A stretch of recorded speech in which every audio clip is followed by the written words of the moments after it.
The Adventures of Tom Sawyer by Mark Twain. Chapter 1, Tom and His Friends. Tom, Tom, where are you? No answer. Where is that boy?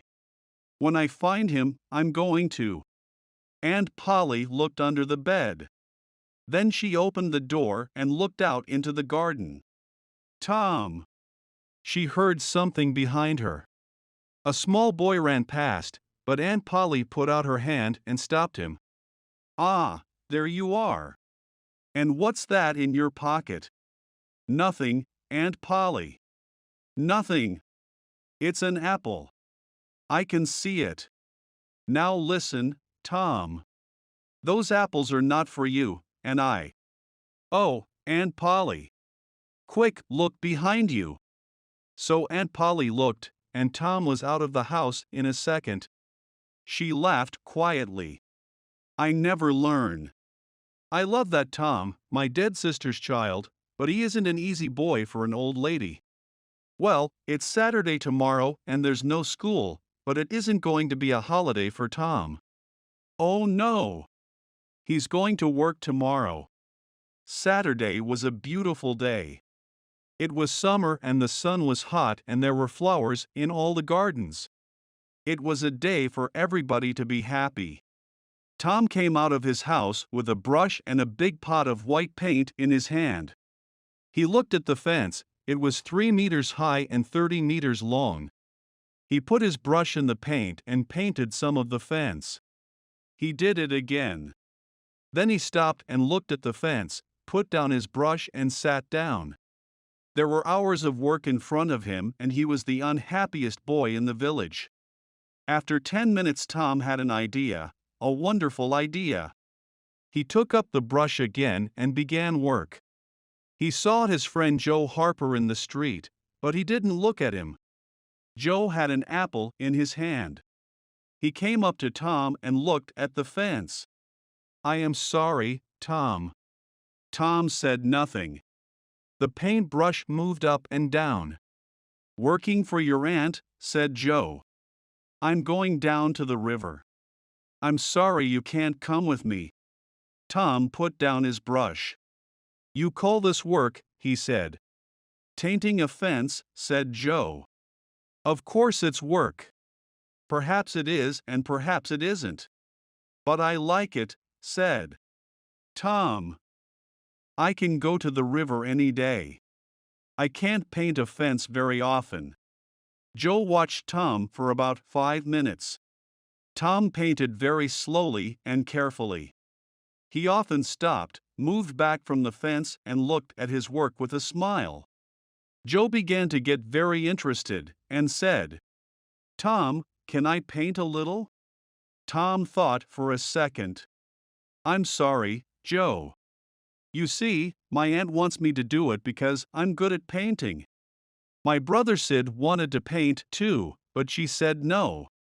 Oh, please, Tom, just a little. I'm good at painting, too. Hey, do you want some of my apple? No, Joe, I can't.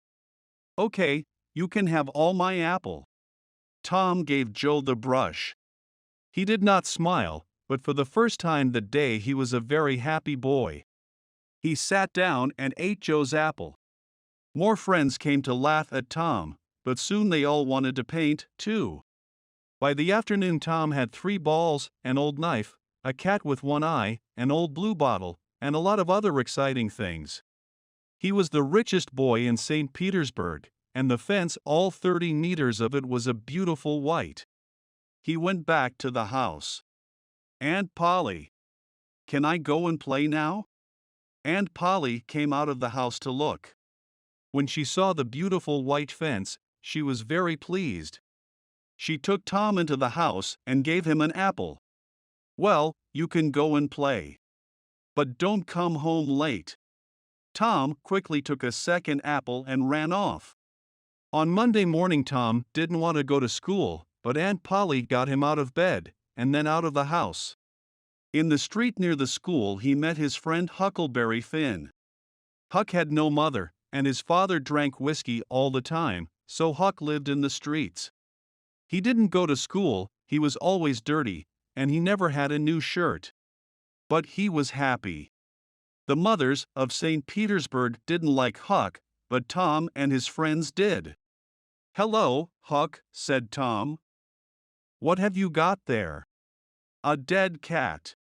"What are you going to do with it?" asked Tom. "I'm going to take it to the graveyard tonight," Huck said. "At midnight. A dead cat can call ghosts out of their graves." "I never heard that," said Tom. "Is it true?" "Well, I don't know," said Huck. "Old Mrs. Hopkins told me. Come with me and see." "Or are you afraid of ghosts?" "Of course not," said Tom. "Come and meow for me at my window at 11 o'clock. After this, Tom was late for school, and the teacher looked at him angrily. "Thomas Sawyer, why are you late again?" he said. Tom began to speak, and then stopped. There was a new girl in the schoolroom, a beautiful girl with blue eyes and long yellow hair. Tom looked and looked. Oh, how beautiful she was! And in 2 seconds Tom was in love. He must sit next to her. But how? In the girl's half of the room there was only one empty chair, and it was next to the new girl. Tom thought quickly, and then looked at the teacher. "I stopped to talk with Huckleberry Tin," he said. The teacher was very, very angry. Boys were often late for school. That was bad, but talking with Huckleberry Finn was worse, much worse. The teacher took his stick, and 2 minutes later Tom's trousers were very hot and the teacher's arm was very tired. "Now, Tom Sawyer, you go and sit with the girls." Some of the children laughed. Tom walked to the chair next to the new girl, sat down, and opened his book. The other children began to work again. After 10 minutes, the girl looked up. There was an apple on the table in front of her. She put it back on Tom's half of the table. A minute later the apple was in front of her again. Now it stayed. Next, Tom drew a picture of a house and put it in front of her. "That's nice," the girl said. "Now draw a man." Tom drew a man next to the house. The man was taller than the house, and he had very big hands and very long legs. But the girl liked him. "Can you draw me now?" she asked.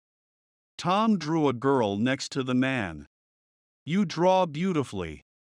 "I can't draw pictures." "I can teach you," said Tom. "After school." "Oh, please." "What's your name?" Tom asked. "Becky." "Becky Thatcher." Just then Tom felt a hand on his head. It was the teacher. He took Tom by the ear and moved him back to his chair in the boys' half of the room. Chapter 2: In the Graveyard. That night Tom went to bed at 9:30. He waited for Huck's meow, and at 11 o'clock it came. He climbed quietly out of the bedroom window, and then he and Huck walked out of the village with the dead cat. The graveyard was on a hill, about a mile from St. Petersburg. When the boys got there, they put the dead cat on a grave and sat down behind some trees. They watched and waited. It was very dark and very quiet.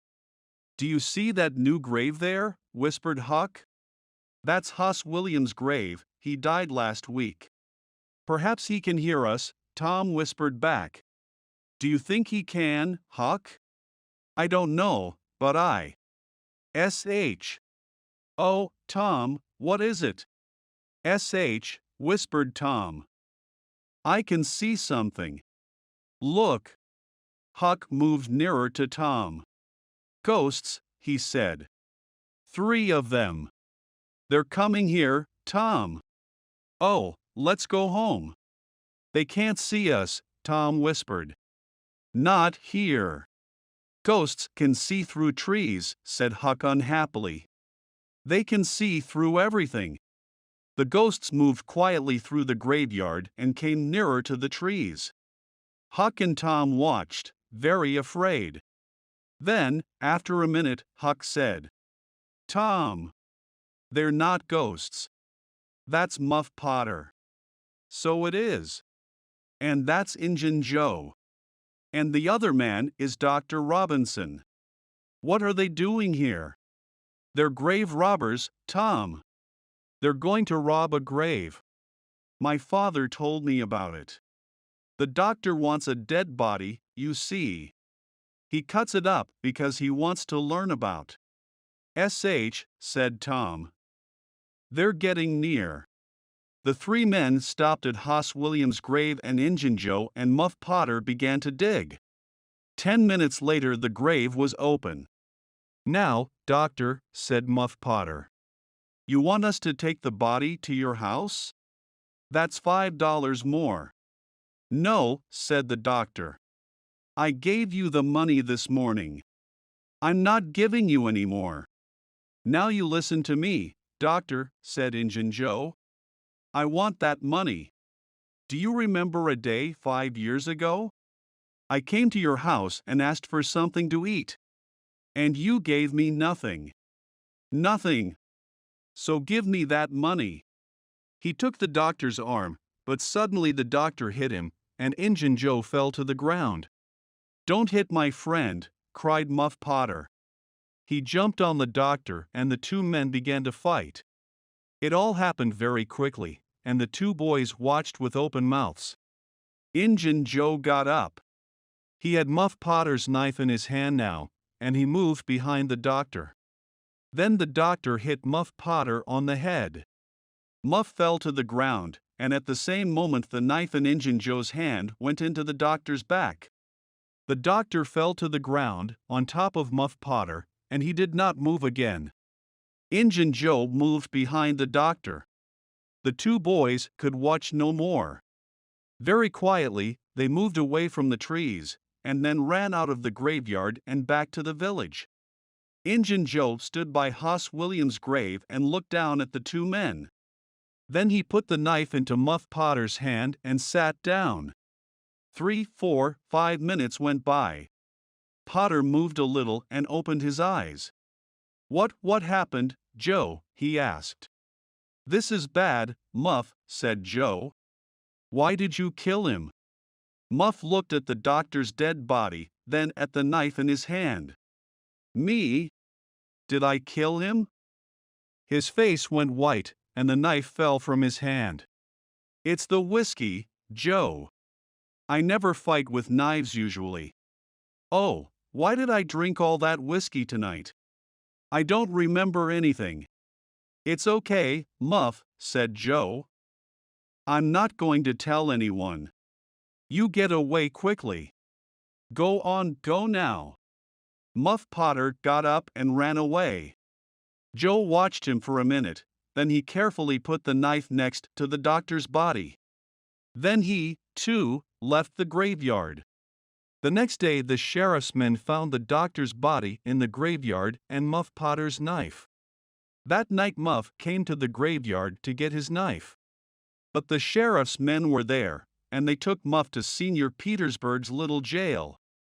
And there Muff sat for 4 weeks, and waited for his trial. And there Muff waited for his trial.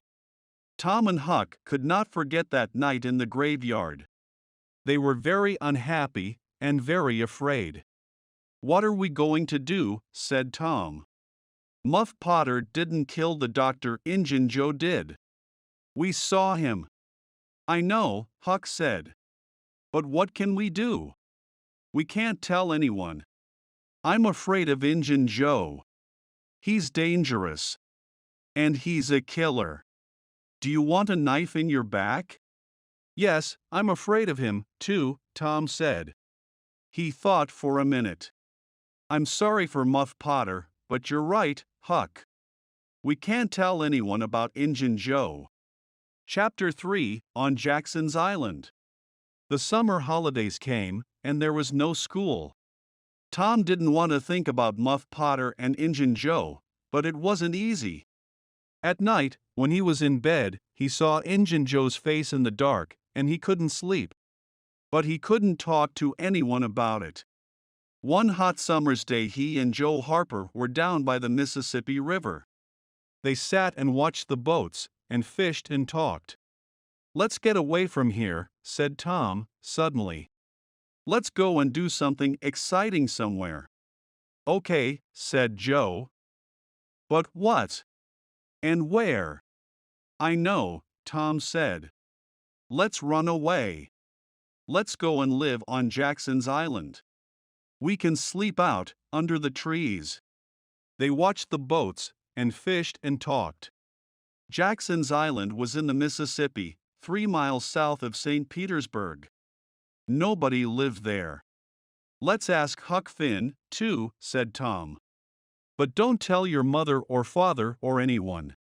Go home and get some things to eat, and meet me here at midnight." They cooked some of the meat over the fire. So that night 3 boys in a small boat went down the river to Jackson's Island. They had some bread and some meat, and Huck had his pipe, too. When they got there, they carried everything onto the island and made a fire under a big old tree. Then they cooked some of the meat over the fire, and oh, that meat was good, the best dinner in the world. Soon they stopped talking, their eyes closed, and they slept. The 3 boys ran down to the river to swim. The next morning Tom woke up with the sun on his head and a smile on his face. Then Huck and Joe woke up, and the 3 boys ran down to the river to swim. After that, they fished, and soon they had about 6 big fish for their breakfast. They cooked the fish on their fire and ate them all. They were very hungry. "That," said Joe happily, "was a wonderful breakfast." After breakfast they walked through the island, swam some more, talked, fished, and swam again. They came back to their fire in the afternoon. Suddenly, Tom looked up and said, "Listen. Can you hear boats?" They listened, and then ran across the island to look down the river. There were 20 or more boats on the water. Every boat in St. Petersburg was out. "What are they doing?" asked Joe. "They're looking for a dead body, I think," said Huck. "They did that last summer when Bill Turner fell in the river and drowned." "Who's dead, do you think?" asked Joe. The boys watched the boats. Suddenly, Tom cried, "I know who's dead. It's us. They're looking for us." This was wonderful. Tom looked at his friends. "We're famous," he said. "Everybody in St. Petersburg is talking about us. And they all feel sorry for us." Night came, and the boys went to sleep.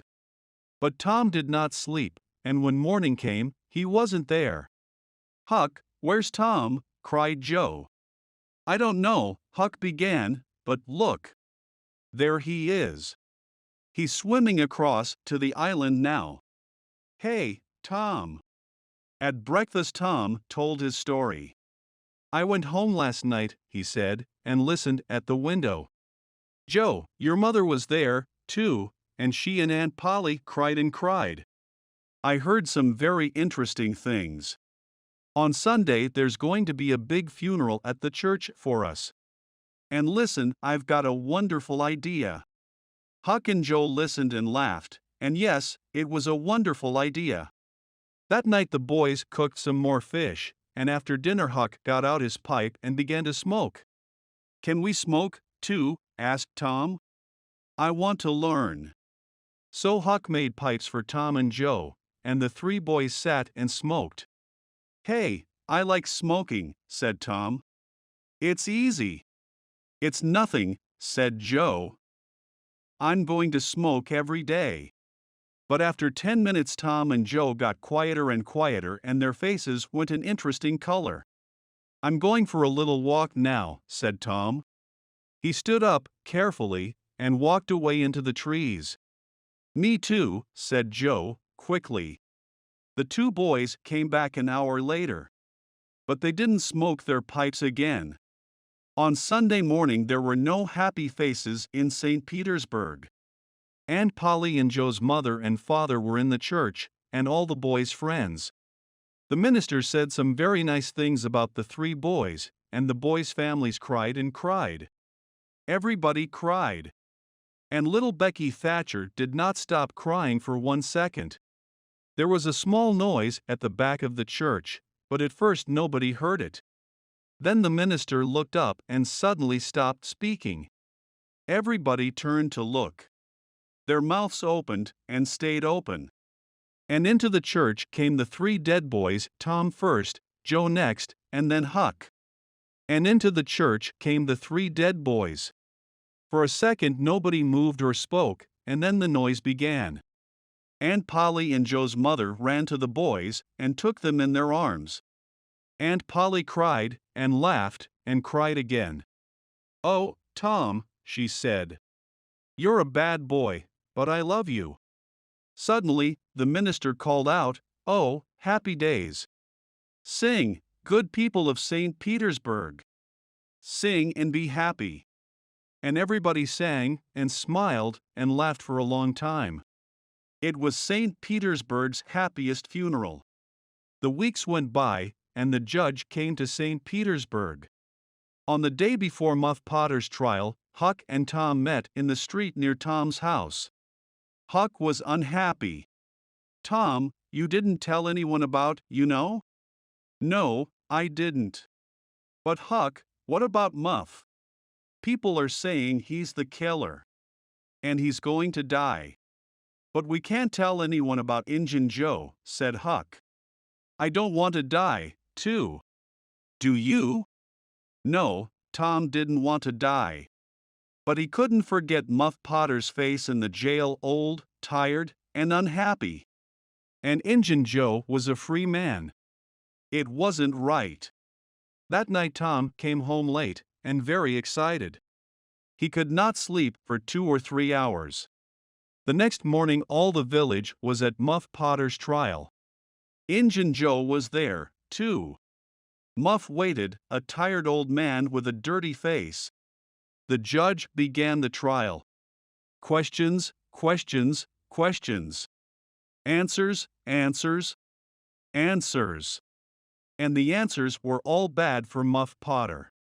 "Yes, I found the knife in the graveyard, next to Dr. Robinson's body. Yes, that's Muff Potter's knife. He always carries it. Yes, I saw Muff Potter in the village that afternoon. He had the knife with him then." Questions, questions, questions. Muff Potter began to look more and more unhappy. Then the judge said, "Call Thomas Sawyer." St. Petersburg sat up. What did young Tom Sawyer know? Everybody looked at him and waited. "Thomas Sawyer, where were you on the 17th of June at the hour of midnight?" "In the graveyard." "Why?" "I went there to see ghosts." "With a dead cat." St. Petersburg laughed, and the judge looked angry. "And where were you in the graveyard, Thomas?" "Behind the trees near Hoss Williams' grave." Injun Joe's face suddenly went white. "Now, my boy," said the judge, "tell us your story." And so Tom told his story, and St. Petersburg sat and listened to him with open mouths. And then Muff Potter fell, and Injun Joe jumped with the knife and crash! Injun Joe jumped through the window, and was out and away in a second. St. Petersburg loved Tom for a week. But Tom was not happy. Injun Joe was not in jail, and he was a dangerous man. Tom slept badly for weeks. The slow summer days went by. Injun Joe did not come back to St. Petersburg, and Tom began to forget. Chapter 4, Treasure. There is a time in every boy's life when he wants to go and dig for treasure. And that time came for Tom. So, one hot summer's day, he went to find Huck. Huck liked the idea of treasure. "Where are we going to dig?" he asked. "An old dead tree is best." "Who puts the treasure under old trees?" "Robbers," said Tom. "And then they go away, or they forget to come back for the treasure." "There's a dead tree on Cardiff Hill," said Huck. "Let's go there." I've got an old pick and shovel. It was 3 miles to the old tree, and the boys arrived tired and hot. They dug for an hour or two, but they didn't find any treasure. Then they stopped, and Tom looked down at an old house at the foot of the hill. I've got an old pick and shovel. Hey, look, he said. Nobody lives in that old house. Let's go there. Old houses are always good for treasure. Good for ghosts, too, said Huck. They took the pick and shovel with them, went down the hill, and into the old house. They looked in all the rooms downstairs, and then went upstairs. But there was no treasure, and no ghosts. Then they heard a noise. Said Tom, suddenly. What's that? Ghosts, whispered Huck. There were holes in the floor, and through them the boys could see into the rooms downstairs. No, Tom whispered. It's 2 men. One is the old Spaniard. He came to live in the village last week. I don't know the other man. Let's listen to them. The 2 men sat down on the floor. The Spaniard had a green hat and long white hair. The other man was small and dark. He took out a bag and began to open it. It's hot in here, the Spaniard said. He took off his green hat and then he took off his long white hair. Tom. Huck whispered upstairs. That's Injun Joe. We took $650 when we robbed that house, said the second man. He took some money out of the bag. We can take $50 with us now. What are we going to do with the $600? Leave it here, said Injun Joe. We can come back and get it next week. Here, give me the bag. He walked across the room to the fireplace, moved 2 big stones from the floor, and began to dig with his knife. Upstairs, the 2 boys watched excitedly. Treasure! $600 of wonderful treasure. Injun Joe stopped digging. Hello, what's this? He said. There's something here. It's an old box. The 2 men got the box out and opened it. It's money, said Injun Joe's friend. Injun Joe put his hand into the box. There are thousands of dollars here, he said, and the 2 men looked at the money with happy smiles. But who? Began Injun Joe's friend. Don't ask, Injun Joe said. It's our money now. We can't take it with us today, said his friend. What can we do with it? Put it back under the floor? Yes, said Injun Joe. Happy faces upstairs. No. Very unhappy faces upstairs. Let's put it under the cross, nobody goes there. We can take it there tonight. When night came, the 2 men carried all the money away. The boys did not go after them because they were afraid of Injun Joe. But they wanted very much to find that cross. For a week, the 2 boys thought and thought about the treasure. It was under the cross, but where was the cross? In St. Petersburg, the boys watched the Spaniard carefully, but they didn't see a cross, and they didn't find the treasure. Chapter 5, In the Cave. The next Saturday was Becky Thatcher's birthday, and all Becky's friends were very excited. It's going to be a wonderful day, Becky told Tom. We're going to have a picnic by the river, and after that, we can visit McDougal's cave. So in the morning, a big boat took Becky, Tom, and all their friends down the river. There were some older children on the boat too, but all the mothers and fathers stayed at home. Picnics are better without them. And it was a very happy, noisy picnic. It was a very happy, noisy picnic. After the picnic, the children took out their candles and ran up the hill to the cave. The mouth of the cave was dark, and some of the children were afraid at first. But caves are exciting, so in the end everybody went in.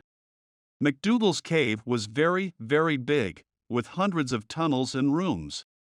The tunnels went up, down, and into the hill 4. Miles. You could walk for days in McDougal's cave. Nobody knew all the cave, but many people knew the tunnels near the door. You could play all day in these tunnels. Torm, of course, knew them well. For hours the children walked and ran through the cave, up and down the tunnels, in and out of the rooms.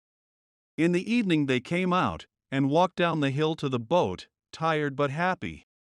When the boat arrived back in St. Petersburg, it was dark. Huck Finn saw the boat, but he did not know about the picnic. He did not go to birthday picnics, of course, because the mothers of St. Petersburg did not like him. But tonight Huck was only interested in Injun Joe's treasure. Injun Joe was in an old building by the river, and Huck waited in the street near the building. Perhaps, he thought, Injun Joe's cross is in there. And the box of money. I must wait and watch. I can tell Tom about it tomorrow. But Injun Joe didn't come out. At midnight it began to rain, and Huck waited all night in the cold street. In the morning he could not move and he could not speak. He felt cold, then hot, then cold, then hot again. Mrs. Douglas, a woman from the church, found him in the street. She took him to her home and put him to bed. And there he stayed for 2 weeks. He was very ill, and so he did not hear about Tom and Becky. But on Sunday morning all St. Petersburg knew about Tom and Becky because they were not on the boat when it came back to the village. Where were they? Were they lost in the cave? And were they alive or dead? At first Tom and Becky played with their friends in the cave. Then Tom wanted to go down a new tunnel, and Becky went with him. Sometimes Tom put a mark on the tunnel wall. They walked and talked, and went into a second tunnel, then a third. Sometimes Tom put a mark with candle smoke on the tunnel wall. He wanted to find the mouth of the cave again. Then they came out of the tunnels into a big room. There were hundreds of bats in this room, and the candles woke them up. Tom took Becky's hand and they ran into the nearest tunnel, with the bats behind them. But one bat hit Becky's candle and it went out. The children ran and ran through the tunnels, and at last they got away from the bats. They stopped and sat down. Suddenly, it was very, very quiet. "Where are we now, Tom?" Becky whispered, afraid. "I don't know," said Tom. "I think it's time to go back. But we can't go through that big room because of the bats. Let's sew down this tunnel." They went down one tunnel, then a second, a third, a fourth. Then they wanted to find the big room with the bats again, but they couldn't. Becky began to cry. "Tom, we can't get out. We're lost, Tom, we're lost." They walked and walked. When they were tired, they sat down, then they got up and walked again. Time went by. Was it day or night? They didn't know. Then Tom wanted to find water. They had nothing to eat, and they must have something to drink. They found a very small river and sat down next to it. "Becky," said Tom, "we must stay here, near this river. This is our last candle, and—" He did not finish, but Becky understood. "Tom?" "Yes, Becky. Are they going to come and look for us?" "Of course. When the boat gets to St. Petersburg. But how can they find us in these hundreds of tunnels?" "Oh, Tom, we're going to die in here." Becky began to cry again. Then the candle went out and the two children were in the dark. They sat for hours and hours. They slept a little, then woke up, then slept again. Was it Sunday now? Or Monday? Suddenly Tom sat up. "Listen. Somebody's calling." The two children listened. They heard it again, a little nearer. They called back, then they began to walk down the tunnel in the dark, with their hands on the wall. They stopped and listened again, but now they couldn't hear anything. Slowly, they went back to their river. They slept again and woke up very, very hungry. Perhaps it's Tuesday now, Tom thought. What can I do? I must do something? Then he had an idea. Becky, listen. I've got a long string in my pocket. I can go down some of the small tunnels and get back to you with the string. You wait here. Slowly and carefully, Tom went down the first tunnel on his hands and knees. Then the tunnel wall on his right finished, and there was nothing. Tom put out his hand to feel the floor. And just then, away to his right, he saw a hand with a candle. At once Tom called out. Help, he cried. The hand moved, and Tom saw an arm and a face. It was Injun Joe. Tom was very afraid, but Injun Joe was afraid too, and he quickly ran away down the tunnel. Tom went back to Becky, but he did not tell her about Injun Joe. Tom waited for an hour, then went into a different tunnel with his string. Then a third tunnel. It was Tuesday evening, and St. Petersburg waited. Many of the villagers were in the cave, and they looked for the children day and night. But they heard nothing, saw nothing, and found nothing. Then, late that evening, there was a sudden noise in the streets. People began to run to the Thatcher's house. They're here. Becky and Tom are here. Most of the village came to listen to Tom's story. It was in the sixth tunnel, he told them. I went to the end of my string, and suddenly, I could see daylight. There was a little hole in the cave wall. I put my head out, and there was the river, right under my nose. I went back and got Becky, and we climbed out through the hole. Then we stopped a boat on the river. We were 5 miles from the mouth of the cave. Tom was very tired after his 3 days in the cave, and he went to bed and stayed there for 2 days. He heard about Huck and went to see him on Sunday, and then every day. But Mrs. Douglas was always in the room. You can just say hello, she told Tom. And then you must go. Huck is very ill, and he needs to sleep. So Tom could not talk about anything exciting, and he could not tell Huck about Injun Joe. One day, about 2 weeks after the picnic, Tom was in Becky's house, and her father came in. Well, Tom, Mr. Thatcher said. Would you like to go back to the cave again, one day? I'm not afraid of that cave, said Tom. Mr. Thatcher laughed. There are a lot of people like you, Tom. But nobody's going into the cave again. There are big doors across the cave mouth now, and nobody can open them. Tom's face went white. But Mr. Thatcher, Injun Joe's in that cave. An hour later, 50 men were at the cave and they opened the doors. Injun Joe was on the ground, dead, his face to the door and his knife in his hand. Injun Joe was on the ground, dead. Chapter 6, Under the Cross. The day after Injun Joe's funeral, Huck was out of bed. He and Tom walked slowly out of the village. They had a good, long talk, and Huck heard all about the picnic, the cave, and Injun Joe. We're never going to find the money now, said Huck. Huck, said Tom. The money isn't in St. Petersburg. It's in the cave, I know it is. Why was Injun Joe in the cave? Because he took the box of money there. Right? Huck looked excited. Say that again, Tom. The money's in the cave. And we can get to it easily. Let's go there now. I've got some candles and a long string. We can take a boat and put it back later. 20 minutes later the boys were in a boat on the Mississippi.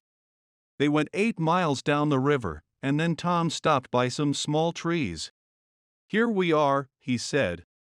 Tom's hole was just behind the trees. Tom took a candle and climbed in. Huck climbed in after him. Injun Joe never found this hole, said Tom. Or he did find it and couldn't get through it. It's very small. The boys went carefully through the tunnels with their string. Then Tom stopped. The boys went 8 miles down the river. I saw Injun Joe about here, he said. And look, Huck, there's the cross. There was a big smoke cross on the tunnel wall. The boys looked up and down the tunnel, but there was no box of money. Injun Joe said under the cross, said Tom. Perhaps it's under the ground. Look, we can move these stones. The boys took their knives and began to dig by the tunnel wall. Very soon, they found a second, smaller tunnel under the wall. They climbed down into it and came into a small room. There was a bed, 2 whiskey bottles, some old shoes, and the box of money. When somebody finds treasure, everybody hears about it very quickly. The 2 boys carried the box through the village. And when they got to Aunt Polly's house, half the village was with them. Everybody went into the house. "Oh, Tom, Tom," cried Aunt Polly. "What is it now? And what have you got there?" Tom put the box on the table and opened it. There were $12,000 in that box. And suddenly, Tom Sawyer and Huckleberry Finn were the richest people in St. Petersburg. There were $12,000 in that box. Box. Box. Box.